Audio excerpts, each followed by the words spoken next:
सभी को नमस्कार। करियर फर्स्ट चैनल द्वारा यह डिक्टेशन आपको दिया जा रहा है।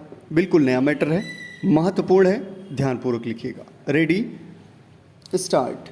महोदय, जहाँ तक कल्याणकारी राज्य का सवाल है तो वह एक ऐसा समाज है जिसमें एक निश्चित जीवन स्तर एवं विकास के अवसर हर व्यक्ति को उपलब्ध होते हैं तथा हर व्यक्ति अपना विकास करने के लिए स्वतंत्र होता है।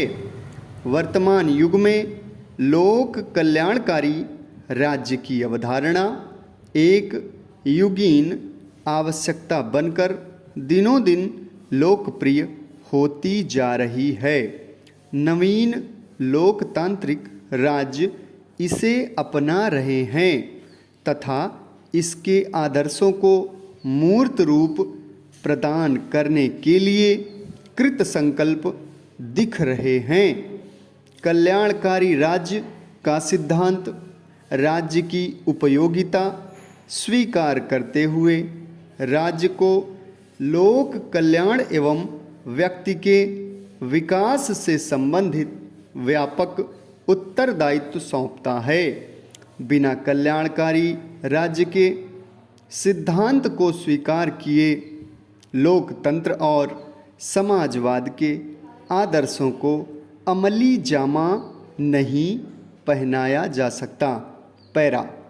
भारत में आज़ादी के साथ ही नेताओं ने कल्याणकारी राज्य की परिकल्पना को साकार करने की बात उठाई। चूँकि इन नेताओं ने स्वाधीनता आंदोलन के दौरान ही समाजवाद और व्यक्तिवाद का समन्वय कर लोक कल्याणकारी राज्य के सिद्धांत को क्रियान्वित करने का स्वप्न देखा था। अतः संविधान निर्माण के समय उसकी प्रस्तावना और नीति निर्देशक तत्वों के उद्देश्य के अंतर्गत स्पष्ट किया गया कि भारत को एक लोक कल्याणकारी राज्य का स्वरूप प्रदान करना है। लोक कल्याणकारी राज्य की स्थापना के उद्देश्य से ही भारत में नियोजन की नीति को अपनाया गया।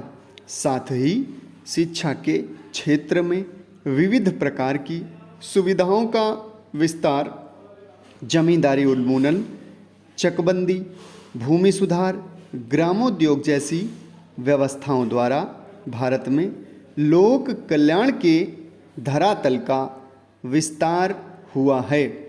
पैरा। स्मिथ ने राज्य को वस्तुओं और सेवाओं के उत्पादन की छूट किसी भी कीमत पर नहीं दी।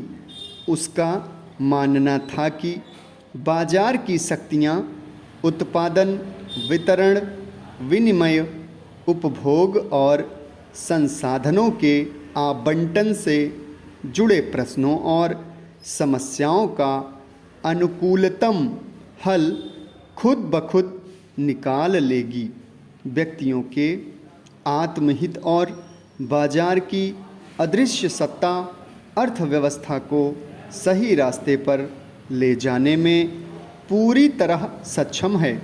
स्मिथ का यह भी कहना था कि यदि बाजार तंत्र बेरोक-टोक काम करे तो अर्थव्यवस्था सुचारू रूप से चलती रहेगी और उसमें कोई उतार चढ़ाव नहीं आएगा।